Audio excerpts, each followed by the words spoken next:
श्री गुरुभ्यो नमः। हरिः ओम।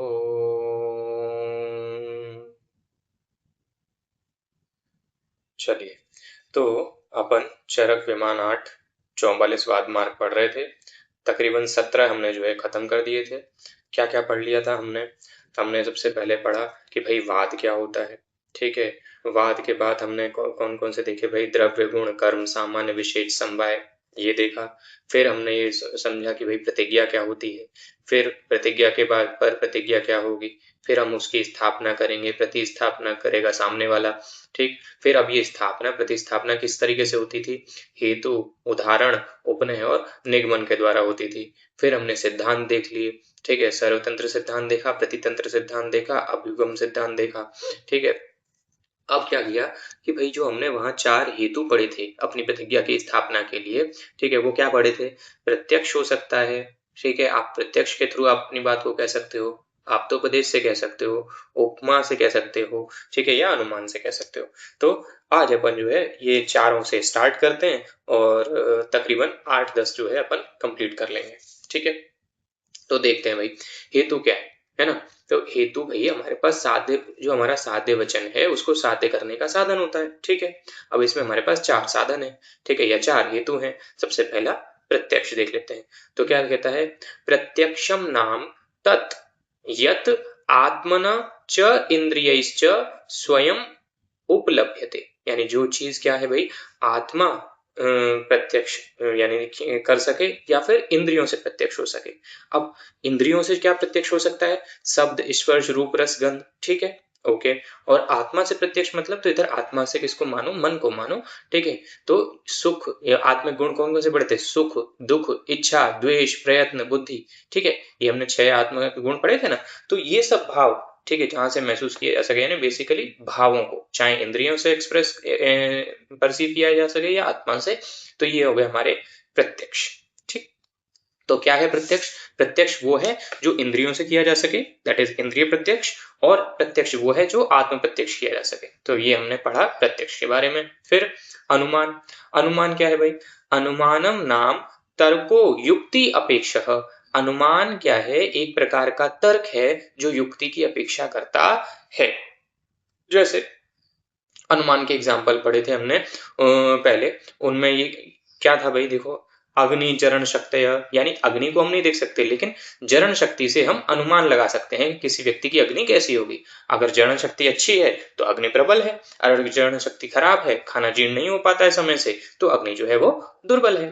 और बल, बल कैसे चेक करते थे, बलम व्यायाम शक्तय। ठीक है, यानी कि यदि किसी व्यक्ति के अंदर व्यायाम शक्ति ज्यादा है, दैट मीन्स उसका बल जो है वो ज्यादा है। और अगर किसी की व्यायाम शक्ति जो है वो कम है, बिलो एवरेज है, तो वो दुर्बल व्यक्ति है। ठीक है, फिर हमने क्या बोला था कि भैया श्रोत्रादि ही निह शब्द ग्रहणेन इति, यानी अगर आप कंप्लीटली शब्द स्पर्श रूप रस गंध को ग्रहण कर पा रहे हो तो ये क्या हो गया भाई, दैट मीन्स आपकी जो इंद्रियां हैं श्रोत्रादि हैं वो संपन्न है, यानी वो इंद्रियां ठीक हैं। और अगर आप ठीक से नहीं ग्रहण कर पा रहे हो तो आपकी इंद्रियों में कुछ गड़बड़ है। क्यों, देखो ना तो हम अग्नि को देख सकते हैं, ना हम बल को कहीं चीज से गिन सकते हैं, मेजर कर सकते हैं, और ना ही आप इंद्रियों को देख सकते हो।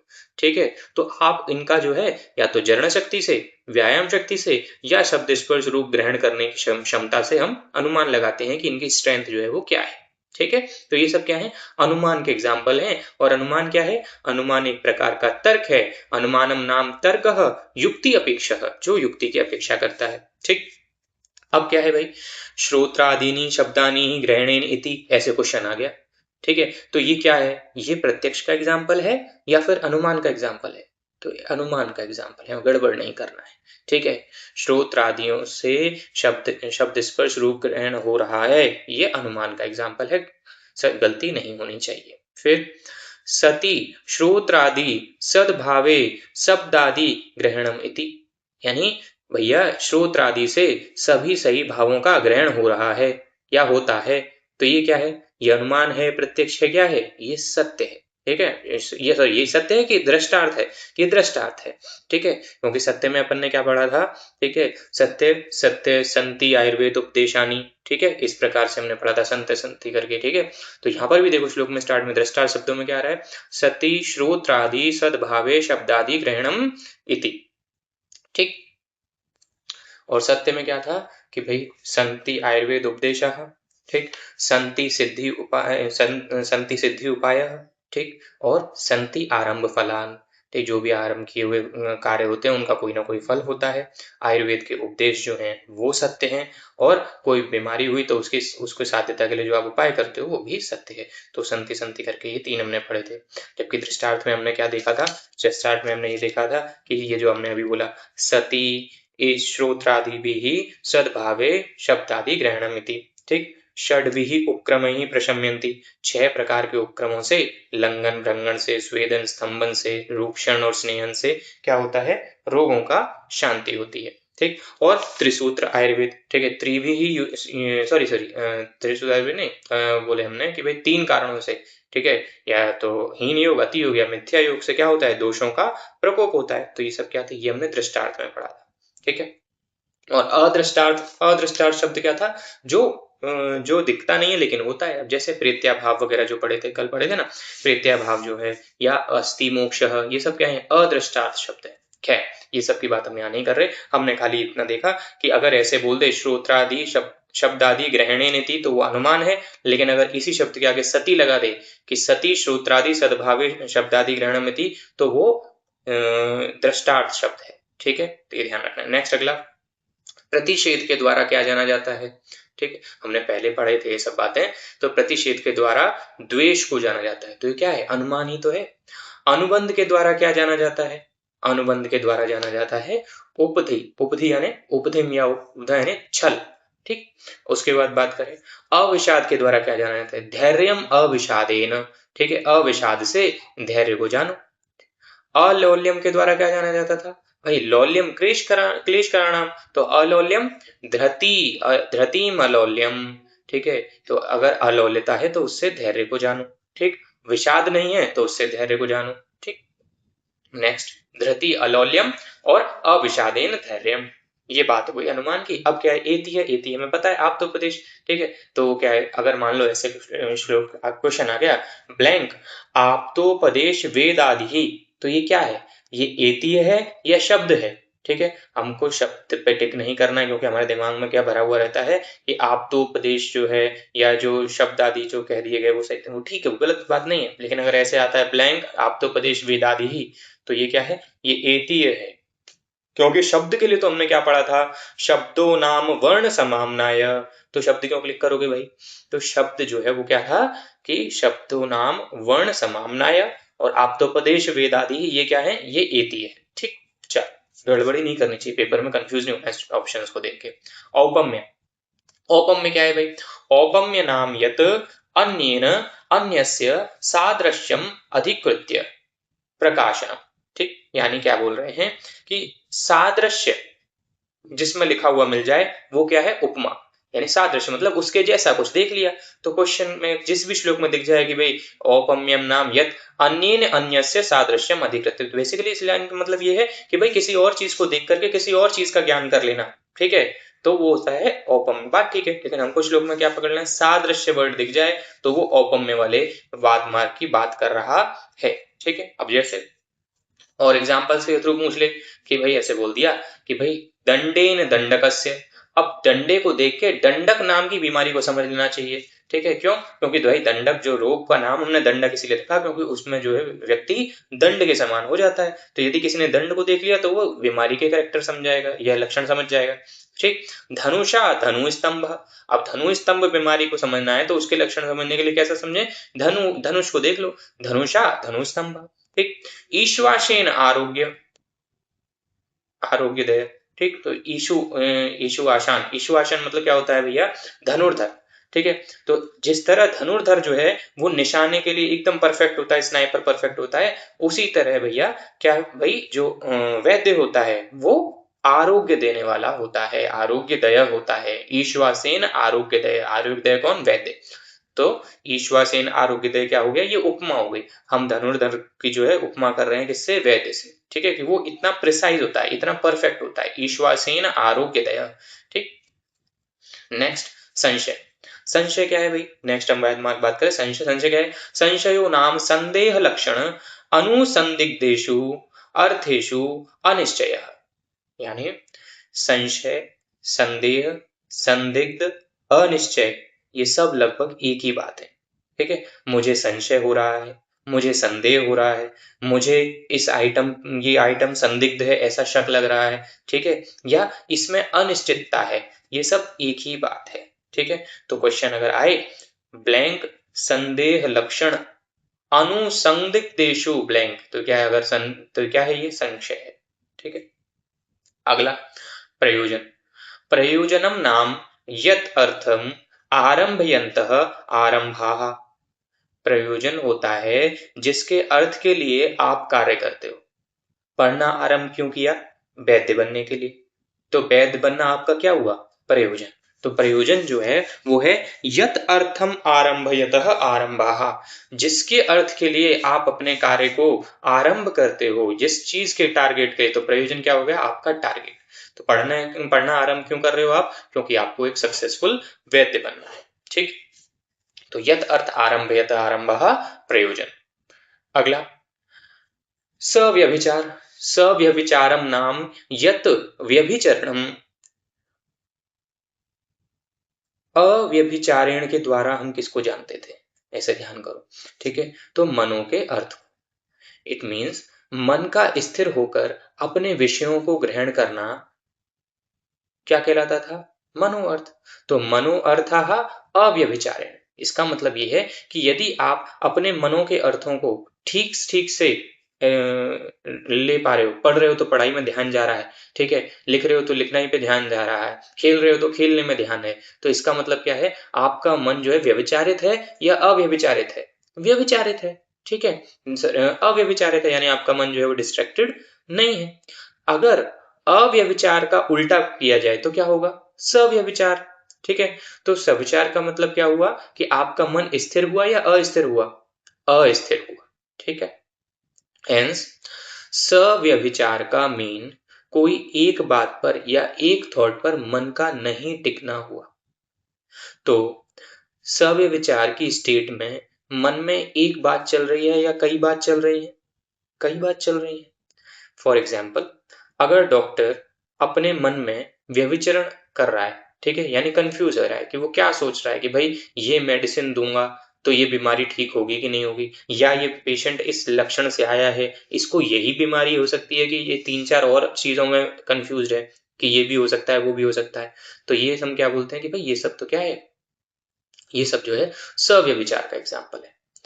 तो भवेत इदम औषधम अस्मिन व्याधौ यौगिकम अथवा नैति, कह रहा है कि अगर इस औषध को दूंगा तो व्याधि जो होगी वो यौगिक होगी या नहीं होगी, वो ठीक होगी या नहीं होगी। तो इसका मतलब क्या हो गया, ये एक तरीके का क्या है, ये सव्यभिचार है। अब गड़बड़ क्या हो सकती है, पेपर में अगर हमने संशय देख लिया और श्लोक की ये लाइन पढ़ी तो हो सकता है कि हमारा मन कर जाए किसको टिक करने का, संशय का। तो हमें ध्यान क्या रखना है कि भैया संशय का तो हमने कोई एग्जाम्पल पढ़ा ही नहीं था, बस इतना दिमाग में रखो।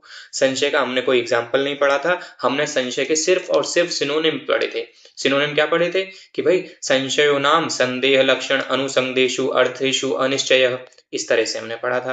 तो ध्यान रखना, संशय का हमने कोई एग्जाम्पल नहीं पढ़ा था, तो संशय का कोई एग्जाम्पल हो ही नहीं सकता है। तो आपने जो है टिक किसको करना है, सव्यभिचार को टिक करना। अब हेत्वाभास। हेत्वाभास के कितने प्रकार होते थे, हमने शुरू में बोला था कि याद करना है। हेत्वाभास के 5 प्रकार हैं, सव्यभिचार, विरुद्ध, सत प्रतिपक्ष, असिद्ध और बाधित।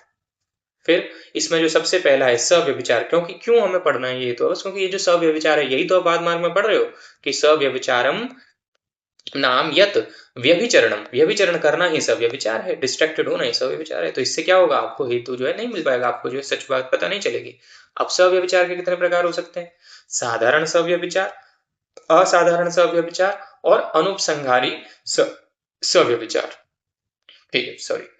तो बेसिकली सव्यभिचार मतलब माइंड में डाउट का होना, या माइंड का डिस्ट्रैक्टेड होना। ये सव्यभिचार एक प्रकार का क्या है, हेत्वाभास है, जो लगे कि हेतु है बट आपको साध्य तक न ले जा पाए। तो जब तक आपका मन व्यभिचरित रहता है, ठीक है, सव्यभिचार से युक्त रहेगा, तो आपको जो है आपके साध्य तक आप पहुंच पाओगे नहीं। आप जो चीज सिद्ध करना चाहते हो या जिस प्रयोजन को लेकर के आप काम कर रहे हो वो नहीं होगा। इसीलिए आपको आपके माइंड में एकदम क्लियर होना चाहिए कि आपका पर्पस क्या है। जितना आपके दिमाग में पर्पसफुल हो, आप अपने साध्य तक पहुंच जाओ। क्यों? क्योंकि अगर आप अपने माइंड में पर्पस में आपके क्लियर नहीं हो, तो आपका मन व्यभिचार करेगा, और आपका मन व्यभिचार करेगा तो व्यभिचार एक प्रकार का क्या है, हेत्वाभास। लगेगा आपको कि आप जो है अपने टारगेट की तरफ मूव कर रहे हो, लेकिन आप मूव नहीं कर रहे, आप बेसिकली सिर्फ और सिर्फ रिवॉल्व कर रहे हो आसपास, ठीक है, कहीं आगे नहीं जाओगे। तो हेत्वाभास 5 प्रकार का होता है। ज्यादा डिटेल देखनी हो तो पदार्थ विज्ञान में देख लेना। सव्यभिचार वाले हेत्वाभास के भी 3 फर्दर हमने भेद पढ़े, साधारण सव्यभिचार, असाधारण सव्यभिचार और अनुपसंहारी सव्यभिचार। ठीक, तो साधारण वाले के लिए क्या बोलता है, साधारणो अनेकांतिकाः सपक्ष विपर्य अवृत्तः पक्षमात्र वृत्ति असाधारण, अन्य व्यतिरेक दृष्टांत अहिताम अनुपसंहारी। अब इन बातों को थोड़ा थोड़ा समझ लेते हैं। जैसे कोई चीज है ऑर्डिनरी है और कोई एक्स्ट्रा ऑर्डिनरी है, तो कौन सी चीज हर जगह मिल जाएगी, ऑर्डिनरी चीज हर जगह मिल जाएगी या एक्स्ट्रा ऑर्डिनरी हर जगह मिल जाएगी? तो साधारण व्यभिचार लिखता है कि साधारणो अनेकांतिकः, यानी साधारण व्यभिचार वो है जो सब जगह मिल जाता है, और साधारण वो होगा जो केवल एक ही जगह मिलेगा, सॉरी असाधारण वो होगा जो एक ही जगह मिलेगा, ठीक है, यानी केवल अपने पक्ष में मिलेगा, ना तो वो अपने किसी और जगह मिलेगा, ठीक है, ना तो वो अपने जैसी किसी और जगह मिल सकता है, यानी सपक्ष में भी नहीं मिलेगा, ठीक है, और ना ही अपने विपरीत वाली किसी जगह मिलेगा, यानी विपक्ष में नहीं मिलेगा। तो क्या समझ में आया कि जो असाधारण सव्यभिचार है वो सिर्फ और सिर्फ अपने पक्ष में मिलता है, वो अपने सपक्ष या विपक्ष में नहीं मिलता है, जबकि साधारण व्यभिचार जो है वो सब जगह मिल सकता है। अब इसको हम एग्जाम्पल से समझते हैं ताकि दिमाग में क्लियर बैठ जाए। मान लो मैं ऐसा बोलता हूं कि पर्वतो वहनी मान, तो मुझे बताओ मेरा पक्ष क्या है, पहले ही हम डिस्कस कर चुके, जहां हमें बात प्रूफ करनी है तो पर्वत में प्रूफ करनी है, तो पर्वत क्या हो गया, मेरा पक्ष हो गया। और हमें मिलने वाली जो वहनी है, यानी जो उसमें हमें जो बात कही गई इसमें क्या है, आग है, तो आग क्या हो गई, मेरा मेरा साध्य वचन हो गया, या मेरी प्रतिज्ञा, प्रतिज्ञा नाम साध्य वचनम, ठीक है। तो ये अग्नि पर्वत के सपक्ष, अब पर्वत के जैसा सपक्ष कैसा हो सकता है, और कौन सी जगह हो सकती है जहां पर आग निकलती हो, महानस, ठीक है, तो महानस में भी मिल सकती है अग्नि, बट अपने विपक्ष में नहीं मिलेगी, विपक्ष यानी नदी, अब नदी में आग नहीं मिलती ना, ठीक है, तो विपक्ष जो है उधर नहीं मिलती। तो तो पक्ष अगर मेरा पर्वत है तो उसका सपक्ष क्या हुआ, महानस, और विपक्ष क्या हुआ, नदी। अब वहनी पक्ष में मिलती है और अपने सपक्ष में भी मिलती है, बट अपने विपक्ष में मिलती नहीं है, तो ये एक तरीका क्या हुआ, साधारण व्यभिचार हुआ। क्यों? क्योंकि यहाँ पर जो मैं जिस चीज को प्रूफ करना चाहता हूँ, जिस चीज को ढूंढ रहा हूँ, जो मेरा साध्य वचन है, वो मेरे पक्ष में भी मिल सकता है या उसके जैसे सपक्ष में भी मिल सकता है। लेकिन असाधारण व्यभिचार की बात करूं, ठीक है, तो वो क्या है, वो सव्यभिचार यानी कि एक तरीके का हेत्वाभास होगा जो सिर्फ एक ही जगह मिलेगा, और कहाँ मिलेगा, सिर्फ और सिर्फ अपने पक्ष में मिलेगा। एक मिनट, ठीक है, तो पक्ष मात्र वृत्ति असाधारण, पक्ष मात्र वृत्ति सिर्फ और सिर्फ उसकी वृत्ति कहाँ होती है, असाधारण में होती है, सॉरी सिर्फ और सिर्फ अपने पक्ष में होती है उसकी चीज की वृत्ति, तो यहाँ तो हम उसे कहते हैं असाधारण सव्यभिचार। बल्कि अगर सद हेतु होता है, ठीक है, तो वो पक्ष में भी मिलता है और सपक्ष में भी मिलता है, बट अगर वो असाधारण व्यभिचार होता है तो वो हेत्वाभास है जो केवल पक्ष में मिलता है। ये बात हमें यहाँ पर क्लियर हो गई। ठीक, अब हमने बात करी किसकी, अनुपसंहारी सव्यभिचार। ठीक, तो अनुपसंहारी सव्यभिचार में क्या कह रहे हैं कि भाई जिसका अन्वय व्यतिरेक का उदाहरण प्राप्त नहीं होता उसे हम अनुपसंहारी कहते हैं। ये जो है मेरे को भी नहीं पता है, तो रट लेना कि भाई अगर ऐसे श्लोक आए अन्य व्यतिरेक दृष्टांत रहितो अनुपसंहारी, या तो आप सिंपल ऐसे समझो ना यार, आपको साधारण व्यभिचार समझ में आ गया, असाधारण समझ में आ गया, जो अनेकांतिक हो सब जगह मिल जाए साधारण व्यभिचार, जो सिर्फ पक्ष मात्र वृत्ति हो वो असाधारण व्यभिचार, उसके अलावा अन्य व्यतिरेक दृष्टांत जो भी से रहित हो वो सब क्या हो गया, अनुपसंहारी हो गया, तीसरा वाला व्यभिचार हो गया। अब बात करते हैं जिज्ञासा। तो जिज्ञासा नाम परीक्षा, ठीक है। तो अगर ऐसे पूछे ब्लैंक नाम परीक्षा कौन, तो जिज्ञासा नाम परीक्षा। परीक्षा वही व्यक्ति करता है जिसके मन में कोई ना कोई जिज्ञासा हो, ठीक है। अब बात करते हैं नेक्स्ट क्या हो गया, व्यवसाय। तो व्यवसायो नाम निश्चय। तो व्यवसाय के द्वारा क्या जाना जाता था, पहले हम जब पढ़ते थे ना, विज्ञानम व्यवसायेन, अनुमान करते हैं व्यवसाय, जिस व्यक्ति का जो व्यवसाय है, इसका मतलब उस व्यक्ति को उस सब्जेक्ट में विशेष ज्ञान है, तभी तो वो उसका व्यवसाय कर रहा है। तो विज्ञानम व्यवसायेन, विशेष ज्ञान को अगर आपको जानना है, कोई किसी चीज में एक्सपर्ट है, कैसे जानोगे, अगर वो उसका क्या करता हो, व्यवसाय करता हो। यानी कि अगर मैं किसी गायनेकोलॉजिस्ट के पास जा रहा हूँ तो वो एक्सपर्ट है गायनेकोलॉजिस्ट में, इसलिए नहीं कि वो उसके पास डिग्री है, इसलिए कि वो उस सब्जेक्ट को अपने व्यवसाय में लेकर के आ रहा है, ठीक है। उसको वो क्या कर रहा है, उसको वो डेली प्रैक्टिस कर रहा है। बाकी अगर मेरे पास डिग्री और मैं उसकी प्रैक्टिस नहीं कर रहा हूँ, मैंने बीएमएस पढ़ी है लेकिन मैं प्रैक्टिस अगर एलोपैथ की कर रहा हूँ, तो मेरे पास आयुर्वेद का विज्ञान नहीं है, ठीक है, क्योंकि मेरा वो व्यवसाय नहीं है। तो विज्ञानम व्यवसायेन, तो विज्ञान से यानी कि आपके व्यवसाय से आपकी निश्चयात्मक बुद्धि पैदा होती है, ठीक है। उसका उदाहरण क्या है, उदाहरण ये है, जैसे मान लो लिखा हुआ है वातिकम एवायम व्याधि इदम एवास्य भेषजम इति। तो व्यवसाय क्या करता है, निश्चयात्मकता बुद्धि देता है डॉक्टर को। अगर आप प्रैक्टिस करते रहोगे तो कभी आपका हाथ नहीं कँपाएगा। आपने रिपोर्ट देखी, आपको लगा कि अरे भाई क्रिएटिनिन बढ़ा हुआ है, तो आपको समझ में नहीं आया, ऐसा नहीं होना चाहिए अरे क्या हो गया, आपको क्लैरिटी होगी कि अगर क्रिएटिनिन बढ़ा हुआ है तो अब यहाँ से कहानी आगे कहाँ जाएगी, ठीक है। क्रिएटिनिन बढ़ा है तो मेरा नेक्स्ट स्टेप क्या होना चाहिए, मेरा नेक्स्ट स्टेप होना चाहिए कि अब पता लगाऊं कि किडनी में प्रॉब्लम तो है, अभी किडनी में एक्स्ट्रा रीनल है या फिर क्या बोलते हैं ब्लैडर वाले सेकेंडरी रीनल सिस्टम में प्रॉब्लम है, वो कैसे पता करवाऊंगा। अब मुझे नेक्स्ट स्टेप क्या लेना है, वो तभी हो सकता है जब आपको अपने सब्जेक्ट का विशेष ज्ञान हो। आपको यूरिन रिटर्न माइक्रोस्कोपी चेक लिखनी है और यूएसजी के यूएम लिखना है। फिर उसके बाद पेशेंट जब आएगा रिपोर्ट लेकर के, फिर आपको चेक करना है। अगर यूएसजी में कुछ नहीं दिखा और यूरिन रूटीन माइक्रोस्कोपी में आपने चेक किया, ना तो कोई प्रोटीन कास्ट मिल रहा है, ठीक है, ना ही आपको कोई आरबीसी मिल रही है, ठीक, ना प्रोटीन दिखा, ना कास्ट दिखा, ना आरबीसी दिखा, यूएसजी नॉर्मल है, यानी कि सारी की सारी जो कॉम्प्लिकेशन है, जो किडनी में क्रिएटिनिन बढ़ा हुआ आ रहा है जो सीरम में, ठीक है, ब्लड में, इसका मतलब किडनी में दिक्कत नहीं है, किडनी से ऊपर वाला जो रीजन है वहां पर प्रॉब्लम है। अब वो पता लगाना है, तो हमने डायग्नोसिस कर लिया। अगर प्रोटीन मिल रहा है, कास्ट मिल रहा है, डिफॉर्म्ड आरबीसीज मिल रही हैं, ठीक है, यूएसजी भी नॉर्मल मिल रही है, तो इसका मतलब गड़बड़ कहाँ पर है, रीनल के अंदर है, ठीक। अगर आपको प्रोटीन कास्ट आरबीसी ना के बराबर मिल रहे हैं, प्रोटीन कास्ट तो मिल ही नहीं रहा, आरबीसी मिल रहे हैं लेकिन डिफॉर्म्ड मिल रहे हैं, सॉरी नॉर्मल फॉर्म के मिल रहे हैं, और यूएसजी नॉर्मल है, ठीक है, ये तो फिर हमें क्या मिल जाएगा, यूएसजी नॉर्मल क्यों होगी, अगर एक्स्ट्रा रीनल है तो पता चल जाएगा सीधा कि मान लो अगर सिस्ट वगैरह कुछ दिख गई, ठीक है, तो क्या होगा भाई, ये एक्स्ट्रा रीनल जो है वो दिक्कत है, या तो ब्लॉडर में प्रॉब्लम है, यूरेटर में प्रॉब्लम है।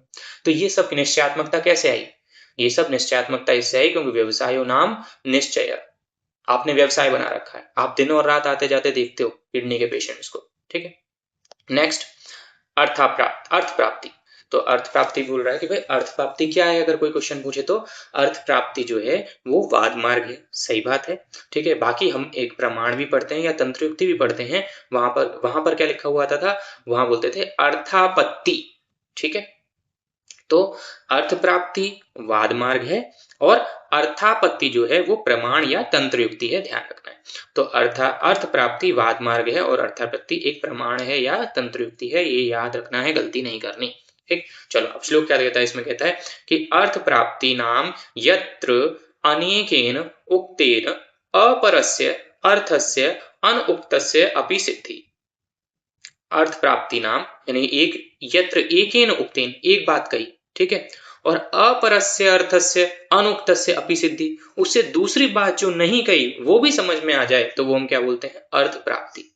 अब इसको कैसे, एग्जांपल समझो, न अयम संतर्पण साध्य व्याधि इति युक्ते युक्ति अर्थ प्राप्ति।